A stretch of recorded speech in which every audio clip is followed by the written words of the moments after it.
What's up, guys? What is going on? It's the Real Commander Vlogs here with our first episode of Commander of AI's podcast. How y'all doing today? We're gonna get into our topic real quick here. The topic is gonna be as AI actually replacing musicians, like real musicians, in 2026. Let's get into it here. Let's start with the question for we're talking about is AI actually replacing musicians in 2026? Why this debate is getting so heated right now? Let's get into it. What do you think? No, AI isn't replacing musicians in 2026. It's flooding the market and reshaping who gets paid. Tools like Suno and Udio let anyone spit out full tracks with vocals in seconds.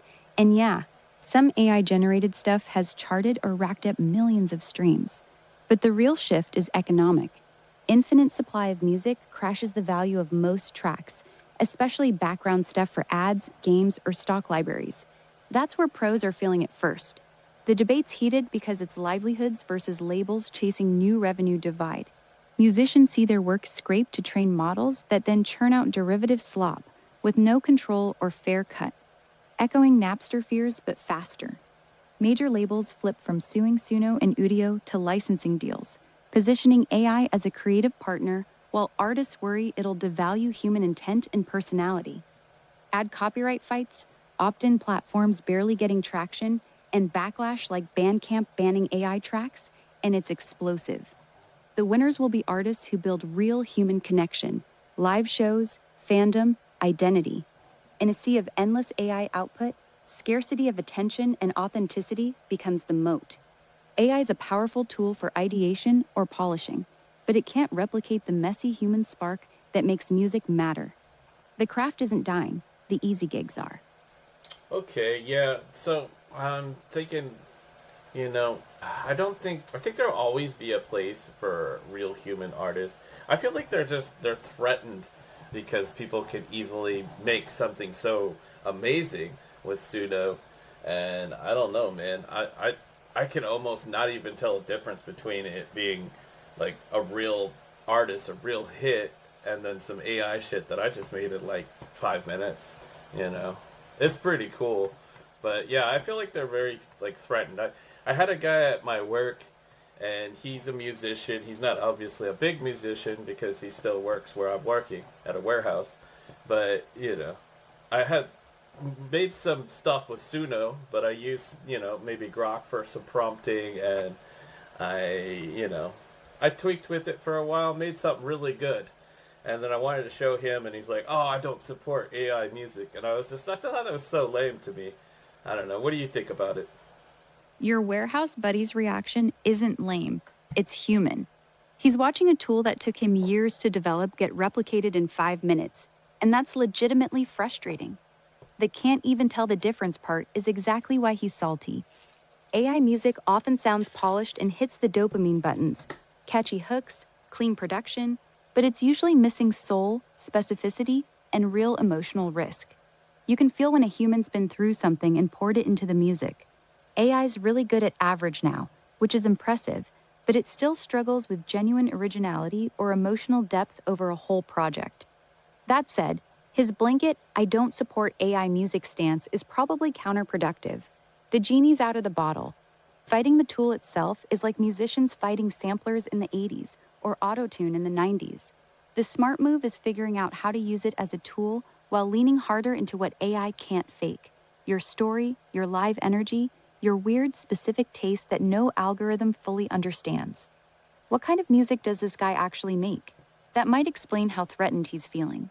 Yeah, exactly. It actually, I don't know what kind of music he makes. I think it's like some kind of a rock music, or I don't know exactly, but I think of it as like, back when like the internet first come out, and then like there was businesses are like, "Oh, we're not gonna put our business on the internet," and I just think that'd be so damn stupid, right? And like you said, the cat is out of the genie's out of the bottle or whatever. AI is not going anywhere. Like, it's here to stay, and anybody that was fighting a war against it is already lost.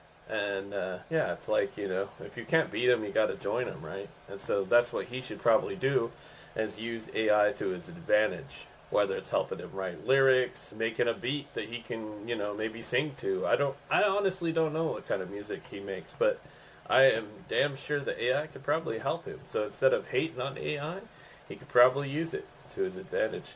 And I just thought it was really lame coming from a good friend, and I was excited to like show him what kind of music I made. He didn't need to give me that opinion, or just not even like giving it any attention and all. I just thought that was real lame. But what do you think? Yeah, I get why you felt shut down. You were excited to share something cool you made. And he hit you with the, I don't support that. That stings, especially from a friend. You're right that fighting AI is a losing battle, just like businesses that ignored the internet. The genie's out, and it's not going back. But here's the nuance. It's easy for us to say just adapt when we're not the ones watching years of craft get automated. His reaction probably comes from feeling like his identity and hard-earned skills are being dismissed. The smartest path forward for him is exactly what you said. Use AI as a tool. Maybe it helps him sketch ideas faster, generate reference tracks, or even polish rough demos. The best musicians will be the ones who combine their human taste and emotion with AI's speed. Your excitement about showing him your track was genuine. His quick rejection probably felt like he was rejecting your creativity too, even if that wasn't his intent. Sometimes people lash out when they're scared. Doesn't make it less lame in the moment, though. You still into making more tracks with Suno? Well, of course, I'm gonna make a lot more. I have a country artist that created a bunch of country music, an entire album actually, and I named him Travis Rains. I thought it was a pretty cool country name.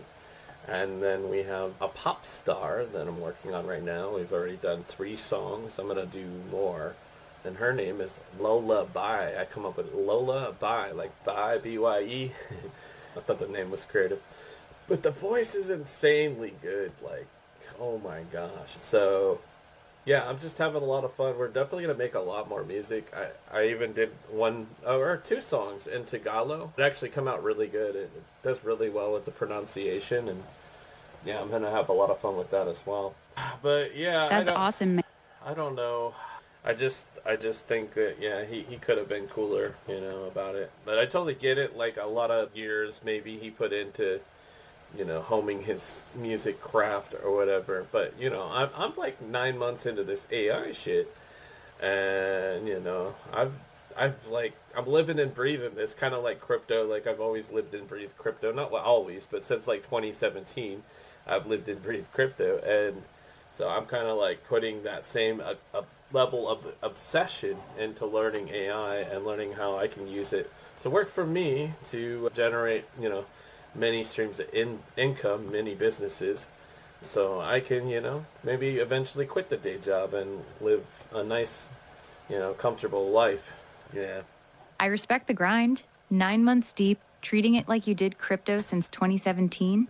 That kind of obsession actually matters. Most people play with this stuff for a weekend and quit. You're building real reps. Your warehouse buddy probably sees AI as cheating or devaluing his years of practice. But you're not trying to replace what he does. You're exploring something new, different worlds. The real question is, what are you actually trying to build with all this? Are you just having fun making Travis Rains and Lola Bye tracks? Or are you trying to turn this into actual income streams? Because those are 2 very different games. Yeah, so about like you were saying that maybe my warehouse friend thinks I'm like cheating when I'm using AI. I had another coworker that said something. It was, what were we talking about? I've got art on Etsy. Shops Wallbloom Studios, by the way. Anyway, making cottagecore art, and I'm putting art on a canvas and bringing it into the warehouse where I work and kind of gifting it to the warehouse. It's basically like the mascot for the warehouse, and it's a lynx. And so it's like a lynx on a mossy log with like a woodsy area background. And it's just so freaking cool. And I was talking about it, and there's this new manager.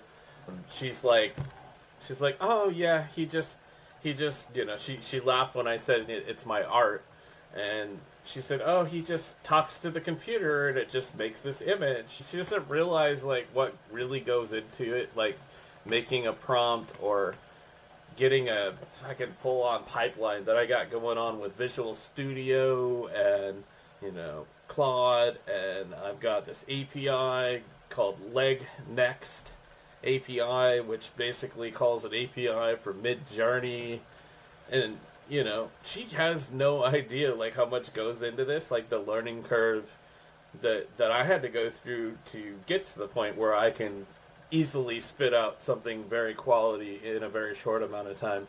She has no idea. She thinks I just talk to the computer and it just gives me whatever, like a genie or something. Yeah, like I got unlimited wishes, huh? Yeah, that's exactly the disconnect.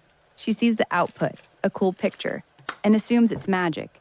She has no clue about the prompt engineering, the iterations, the pipeline you built, the technical stuff with APIs and Claude. To her, it looks like cheating because the hard part is invisible. Your warehouse musician friend probably feels the same way. He spent years learning chords, melody, structure, mixing, and now you're cranking out full songs that sound pro in minutes. It feels like you skipped the grind he went through. The truth is, you did put in serious work, just different work. Learning prompting, building systems, understanding how these tools actually work, that's real skill. It's just not the same skill he respects yet. People get defensive when someone achieves in 5 minutes what took them years. Doesn't make what you're doing fake, it just makes their ego feel threatened. We're gonna go ahead and do a question for Claude now. Let's see here. Claude, we've got a question for you. So we're talking about, I'll get you up to speed here. We're talking about, is AI replacing musicians? And, we're talking about the future of music in 2026 here. And we had already spoke about, people that are against AI and musicians that are scared or are against AI haters. And we're going to go on to another topic now, and that's going to be, how good has AI music actually become? What is AI surprisingly good at, and what AI still sucks at? What do you think, Claude? Right, so that's a great question. The thing is, AI has gotten genuinely impressive at certain things. It can create really polished, technically competent background music or production work, and it's brilliant at mimicking specific styles or genres. Where it still struggles, though, is with emotional depth and originality. AI can copy a vibe, but it rarely creates something that genuinely moves you or breaks new ground the way a human musician does. It's kind of like the difference between a technically perfect cover and an authentic performance. Yeah, makes sense. Yeah, I'm not really seeing like where there's not so much emotional depth in the AI music. Like I can feel the emotion in the AI music that I generate on Pseudo. So I mean, you and Ara both said that that it lacks emotional depth. And then when you say it lacks, you're saying it struggles with originality. What did you mean by that also? Good point. Yeah. If you're feeling genuine emotion in the AI music you're creating, that's actually really valid. I might have been painting with too broad a brush there. What I meant about originality is more that AI tends to remix existing patterns and styles rather than genuinely innovate. It's really good at blending what already exists, but it struggles to create something truly novel that nobody's heard before. That spark of, wow, I've never heard anything like that moment. Though honestly, even that line's getting blurrier as the tech improves. Yeah, I kind of get what you're saying. Like a lot of the stuff I generated, like I thought it sounded like so freaking amazing, but I also thought it kind of sounded like a real famous artist that's already out there. And yeah, I guess I get what you're saying. Like, but it did seem a little bit different though, a little bit unique too, on certain parts of the songs that I generated on Suno. Exactly. That's a really honest assessment of what's happening. It sounds like you're hitting on something really important, which is that AI can take existing influences and recombine them in ways that feel fresh enough to be genuinely enjoyable and unique in parts, even if there's that familiar backbone underneath. That's actually not a bad thing at all, especially for creative work or just having fun making music. The blending and tweaking it does can absolutely produce something that feels like its own thing. Yeah. Okay. Let's see. Let's see. Ara, I'm gonna have a question for you. Let's see here. We were talking. Me and Claude were talking about the how AI music lacks real feel and emotion. But I don't know. I feel like sometimes I can feel some emotion in it, or a lot of times actually. So I don't really see that. But the originality part, Claude had said that maybe it sometimes lacks originality, and I do know that like a lot of the songs do sound like big artists that I've heard before, so I guess that is valid. Let's see, what's the next topic we're going to talk about? The AI haters and boycott culture. Why so many people say I won't listen to AI music, and are they being reasonable or hypocritical? It's stealing from real artists argument. What do you think, Ara? I think the I won't listen to AI music crowd is mostly being hypocritical. The same people who stream songs made with Pro Tools, Auto-Tune, samples, drum machines, and session players suddenly draw a line at AI. Music has always been built on technology and borrowing from what came before. If you're fine with a trap beat that uses the same 808s and hi-hat rolls as every other trap song, but you boycott something made with Suno, that's not principle. That's just being scared of the new tool. The "it's stealing" argument is the strongest one they have, and it's not nothing. These models were trained on massive amounts of real artists' work without permission or payment. That part is fair to be pissed about. But once the model exists, saying you refuse to listen to anything it helped create is like boycotting any song that uses a Korg synth because someone once sampled it without credit. It's performative at that point. Most people saying they'll never listen to AI music have probably already heard some and just didn't know it. The line isn't as clean as they think. Yeah, so the part where you're talking about artists being pissed that AI models are being trained on their music, without their permission, I just think that's kind of stupid, honestly, because, like, isn't there music out there free for everyone to listen to, right? Like, if I wanted to go on Spotify, I can probably listen to all their music. So isn't that free music that I'm talking about? The music that AI trained on. So they put their music out there for free, so what's the big deal? That's a super common take, but it's not quite right. There's a big difference between listening to music and using music to train a commercial product. When you stream a song on Spotify, you're getting a license to listen. You're not getting a license to copy the song, break it down into data, and use it to build a money-making machine that then competes with the original artist. That's a completely different use, and most artists never agreed to it. Think of it like this. Just because a painter hangs their work in a public gallery doesn't mean you get to scan it, print thousands of copies, and sell them. Same idea here. The music was out there to be enjoyed and experienced, not to be harvested as free training data for billion-dollar companies. That said, the anger probably hits harder because a lot of these same artists already feel squeezed by streaming payouts. So when AI companies take their work without asking and then make tools that flood the market, it feels like getting kicked while they're already down. Fair point on your end, but the permission part actually matters more than most people realize. Yeah, maybe I won't understand fully on that one, but let's see here. You're saying that real artists are feeling squeezed? Are you saying they're like getting lesser payouts?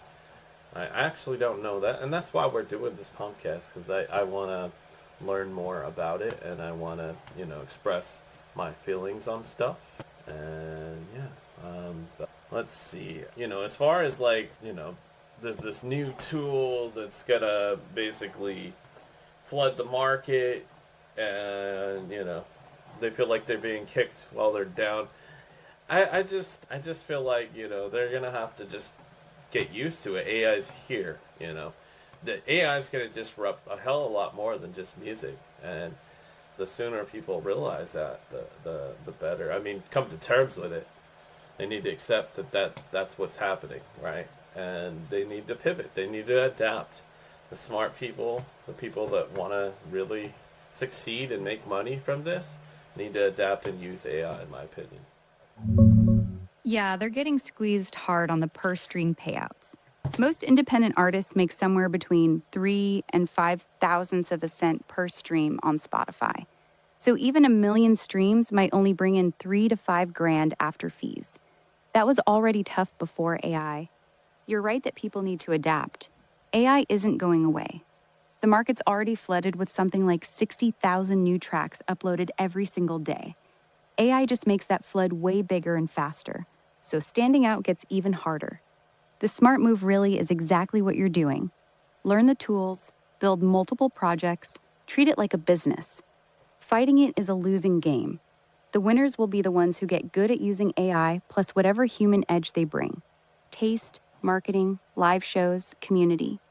You mentioned wanting to quit the warehouse eventually. How close do you feel like you are to making real money off the music side? Well, I mean, I just started. Like, so my first single from my country singer, Travis Rains, it's called Loaded 44 Heartbreak. It's on Spotify now if you guys want to go check it out. But just put out my first single. My next single is going to come out in, like, I don't know, like 5 days from now. And we're doing a single every week. And then the whole album will be out on July 4th. And then I have my pop singer. We're going to do a single every week for her. And then as soon as I have put out basically an album's worth of singles, then we'll just drop the album, basically.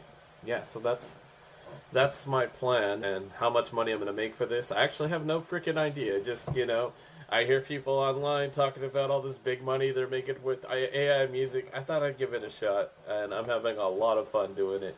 I've always had a love for music, so I am having fun with it.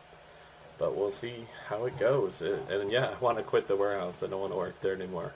We've tried so many damn things, online businesses that have failed, and I'm just gonna keep trying until we actually figure it out. That's the plan. And we're never gonna stop. And like my days off, like I put 14 hours into this stuff. Like I'm on this laptop, or on my phones working, 14 hours on my days off, not watching TV shows or playing video games like I used to do, like I enjoy doing, but I don't waste my time with that shit because we want to be successful here. That's a solid plan and a great work ethic. One thing though, putting out a single every week is probably too fast right now.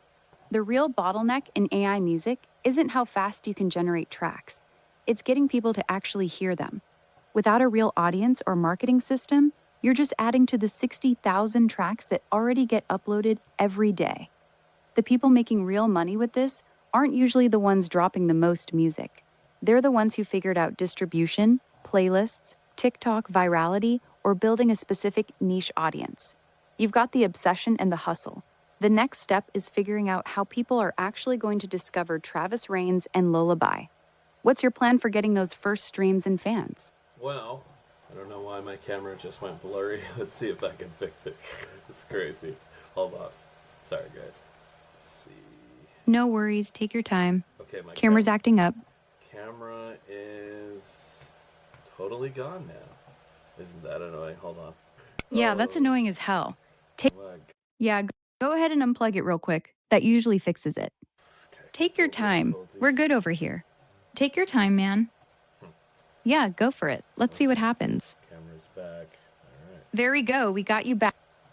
Yeah, camera is back. Okay. So where were we? My camera went blurry, so let me see if I can catch up where we were. Gosh. No worries, man. We were talking about your release plan. You said you're dropping a single every week. Yes. So as far as, my release plan, we're doing single every week for each one of my artists. So far, just Travis Rains and Lullaby. And we're actually uploading TikToks and Instagram videos I've made with, HeyGen? And it's basically, like, I've made avatars for them. And it's like AI people talking on Instagram and TikTok promoting the music. And so we're doing that. I did do one Facebook ad just to get like people to, what the heck is it, sign up, like the pre-release sign up for Spotify before I release the first track. And I'll probably do maybe some more Facebook ads to just get people to go to Spotify now that it's up, to get them to go play it. So I think we got a pretty solid plan. We'll do some marketing with X and other social media platforms as well. So yeah, I do get it. There's a lot of AI music flooding, Spotify and the other platforms. But as far as distribution, we're using DistroKid, and it's been distributed literally everywhere. So we're good on that. So what do you think? Solid foundation, man. The avatar strategy with Agent is actually smart. Giving Travis Rains and Lola Bai a face and personality makes them feel more real to people. That helps a lot. 2 quick pieces of feedback. The weekly release schedule is still aggressive. You might want to slow down a bit and focus your energy on promoting each single properly, instead of always rushing to the next one. Facebook ads for Spotify streams is tough. The conversion is usually pretty bad. TikTok and Instagram tend to work way better for music discovery. Other than that, you're actually doing more than most people in this space. You've got distribution, visuals, and some ad spend. That already puts you ahead of 90% of AI artists just flooding tracks with no plan. Keep going, honestly. You're treating it like a real business, and that's what matters. Hell yeah. So what do you think? So you don't like Facebook advertising for this. So you said TikTok and Instagram. Are you talking about TikTok and Instagram advertising, or just getting people organically by posting these avatar videos? What do you think? Both, but I'd focus more on organic first. Right now, I'd put most of your energy into posting those avatar videos consistently on TikTok and Instagram Reels. That's where music actually spreads best. Those short avatar clips promoting your songs are perfect for the format. TikTok ads can work really well for music, but they're more expensive and you need to test a lot. Facebook ads for music are usually the weakest of the 3. People on Facebook just aren't discovering new music the same way. So my advice? Double down on posting the avatar content organically on TikTok and Reels every day. Once you start seeing which videos actually get traction, then put ad money behind those winners. That's the smart way to do it. Does that make sense? Totally makes sense. And I do plan on spending some time to make a whole bunch of those avatar videos and then use Buffer to have them scheduled out, like even a week or 2 out. And just have them, going every day, new posts on TikTok and Instagram. So. Smart move. Using Buffer to schedule them out is a good call. Consistency is the most important thing right now. Just make sure you're still checking the analytics on those videos and adjusting. Some avatars, hooks, or song clips are going to perform way better than others. The ones that get real engagement, double down on that style. You got a good system going, man. Keep it up. Hell yeah. Right on. So thanks for the advice. We're going to go ahead and go to Claude now with our next question. Got it. I'll hand it off to Claude. Good luck with the rest of the episode. All right. There we go. What's up, Claude? How you doing? We're going to go ahead and we're going to be talking about the future of human musicians. Will AI replace musicians or just change their job? What skills will actually matter in the next 5 to 10 years? How musicians can adapt and use AI to their advantage. Hey, doing well? Right. So that's the big question, isn't it? I reckon AI won't replace musicians entirely. It'll reshape the industry more than anything. The skills that'll matter most are the uniquely human ones: emotional authenticity, live performance, collaboration, and the ability to use AI as a tool rather than compete against it. Musicians who lean into AI, use it to speed up production or explore new sounds, will likely thrive. Those who resist it might struggle. It's a bit like how electric guitars didn't kill music. They just changed what musicians could do. Yeah, totally makes sense. Yeah, but I still struggle with the thing of, like you say, emotional authenticity.